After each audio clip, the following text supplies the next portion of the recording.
It can feel very hard to support a grieving friend. There are many reasons for this, but one of the biggest ones is it's hard to see somebody suffering. A friend who have a shattered heart is hard to be with. And I think many people really do end up wanting to try and fix the situation. And it's an unfixable situation. So being there for that person, validating them, and just being there with them is the best thing to support a friend. You are emotionally attached to your friend and you don't want to see him or her suffering. And usually we try to help or fixing things that don't need to be fixed. We just need to be there and support what your friend is sharing with you. What can be helpful to support a grieving friend is being there and showing up. It's awfully hard to know what to say and what to do, but asking them is one of the best things to do. And you may not get a great answer or even a specific answer. Being there and validating them is the best that you can do for a friend. You don't need to fix them, you just need to hear them, and that is powerful in the minds of a griever. Usually when we are supporting our friend, we have to go to them as a guide. They are our guidelines. They are the guide person. Whatever needs to be done or said, you go to them and ask, what can I do for you? Or what do you need right now?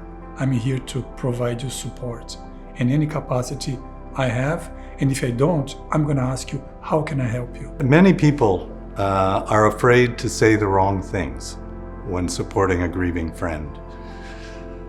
That is something that you worry about. You think you're going to make them sad if you say the wrong things. And when you approach them with an honest heart as a friend, you're not going to make them sad, no matter what you say. They're already sad. You might experience emotion, and you have to be comfortable with that emotion. And by doing so, you're creating a safe space for them to feel what they feel, and that safe space is a very important thing that a friend can provide a grieving person. You usually say to them, we are here together and we can walk on this journey together. We don't need to know everything. We can find out throughout this journey. Just rely on each other and be available to each other. There is no right or wrong, just be there. Usually there is no right or wrong. We are just there as a companion. And if you do not know, we don't need to say anything. Just provide an offering our companionship with them. And sometimes be in silence and just to check with them that we are here to support. That's, I think, is one of the best answers we can give to our friend. Another thing is we stay away from giving advice to people, because at that point, their minds are populated with so many thoughts and feelings and missing their loved one. So stay away from any advice you want to give to them. I think stay present as a companion and just checking. I'm here whenever you need, providing something to do for them.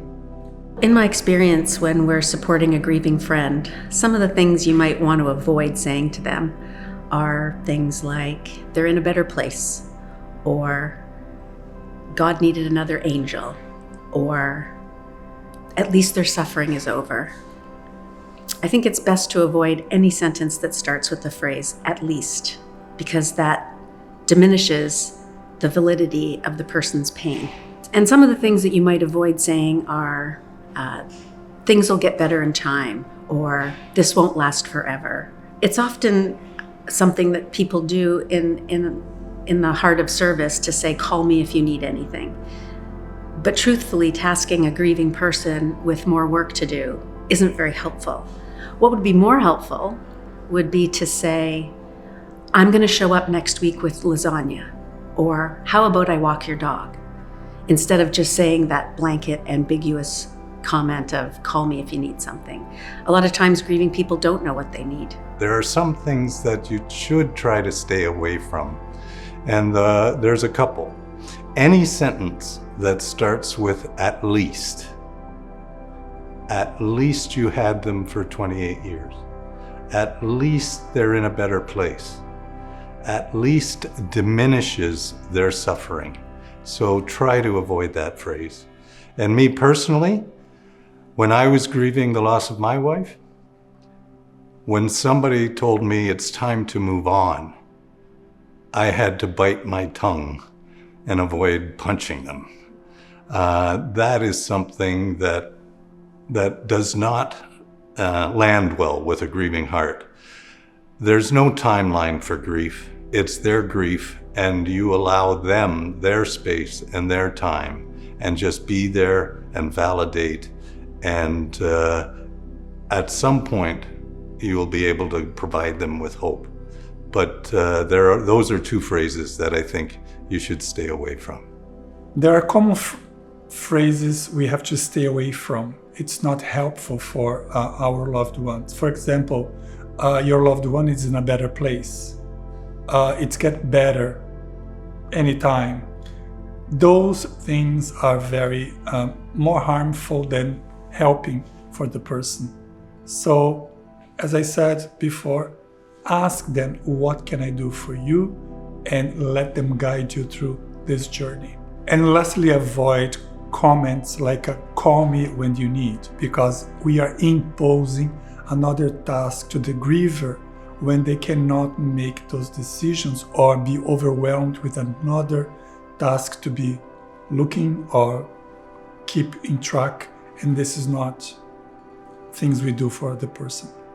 There are things that you can do, daily activities that often go undone with a grieving heart. The friend it might be hard for them to get off the couch. How do you help them in a practical way? You might hear them say, I'm worried about my dog because I don't walk him anymore. Well, there's a practical thing right there. Take their lead and walk their dog. Or they might say, I haven't eaten all day. Then provide them with a little sandwich or a lunch. Leave a casserole at the door. There are also calendars out there where groups of friends can organize meals and they can organize daily activities, and you can share the load using these calendars. So those are a couple of the really good practical ways that you can help. If the lawn is getting long, mow it. If it's in the winter, shovel the snow. Those things tell the person you're there, you're feeling them, and it's very powerful for that person. Practical support are so important, and why that helps. Offering to take care of their lawn, babysitting, watching a movie together, just sitting with the person. Those are organizing their schedule, people taking turns to help, cooking, laundry, babysitting, take the dogs for a walk, go for walks regularly with the griever. Those are some practical tasks we can offer and we can execute together. The amount of time that a grieving person will need support is really an individual thing. Some people take longer than others. You know, if your friend seems to be grieving longer than you think they should be, it's not because they're stuck, and it's not because they need anything fixed. It's because this is their own grief and they're doing it the way they need to do it. What they really need is empathy and compassion and support for as long as they say they need it. We often say there's no timeline for grief, and comparing grief about, I was okay after 1 year, or this friend has been suffering for so long, I don't understand it.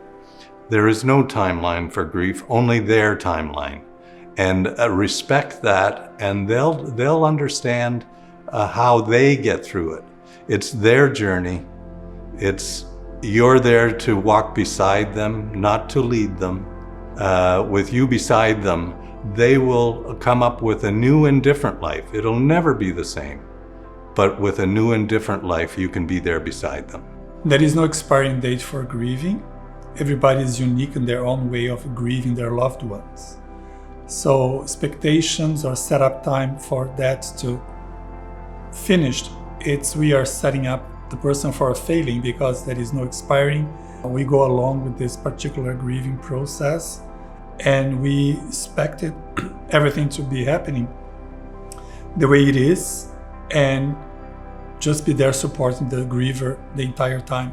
So the value of being part of someone's support system when they're grieving is you get to become closer to the person that you're supporting. You get to see vulnerability at its greatest. And I think it expands us as human beings to be able to be with somebody in deep suffering. It would certainly bring you closer to the person that you're supporting. And maybe in some ways it will help you manage some of your own grief that you've been dealing with throughout your own past, maybe your previous losses or grief experiences. It can also teach us things about empathy and compassion and the art of healing. You may not be able to take away someone's pain, but you can contribute to their healing. What's the value of being there and being part of the support system? Well, a true friend, showing up as a true friend is a powerful connector. And they recognize. In many ways, grievers are somewhat surprised by who steps forward and who is the help. Often people that they think will be there don't step up enough for a variety of reasons, but by being there for that person, that is a powerful connector and it will be remembered for life. The value of a relationship, be there with a person grieving, is first of all, we can deepen in our relationship when they are living a very vulnerable experience in their lives. And also for us, we grew bigger as human beings for being able to help someone during this particular time. And knowing to be part of someone's life in this very difficult time can be very meaningful for them and for both of us growing into this relationship through a very difficult experience that is grieving a loved one. So I'm not big on giving advice, but here's some things to consider. Let their grief be their own. You're not here to tell people how to do it. You know, your grieving friend doesn't need an educator in how they need to feel their feelings.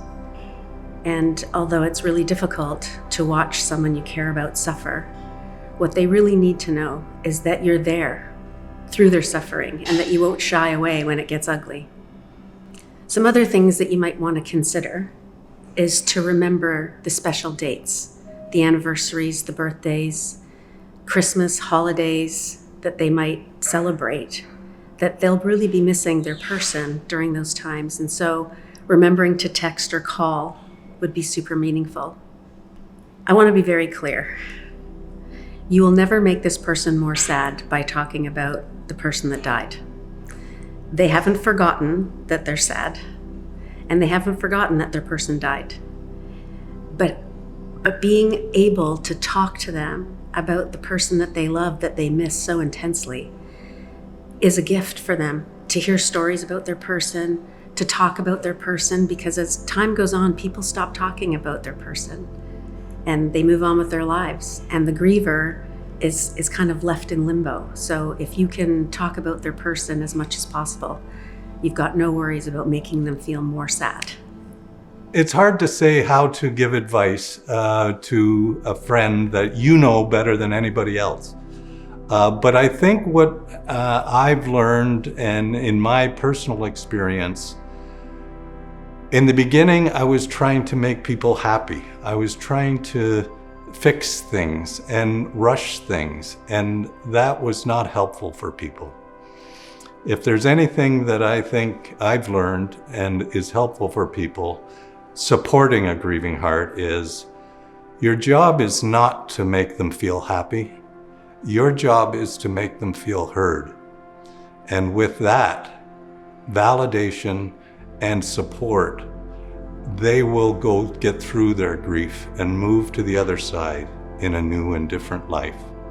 How do we validate? What are some things we can actually say to validate? And it's things like, I'm here for you. I don't know what to say, but I want you to know I'm here for you.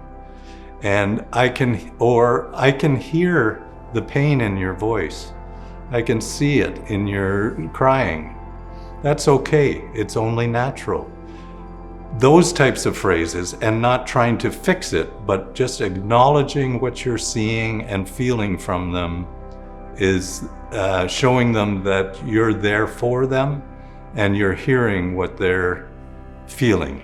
And those phrases, that type of phrase, is very helpful in showing people that you're not judging, you're just being there for them and understanding them and following their lead.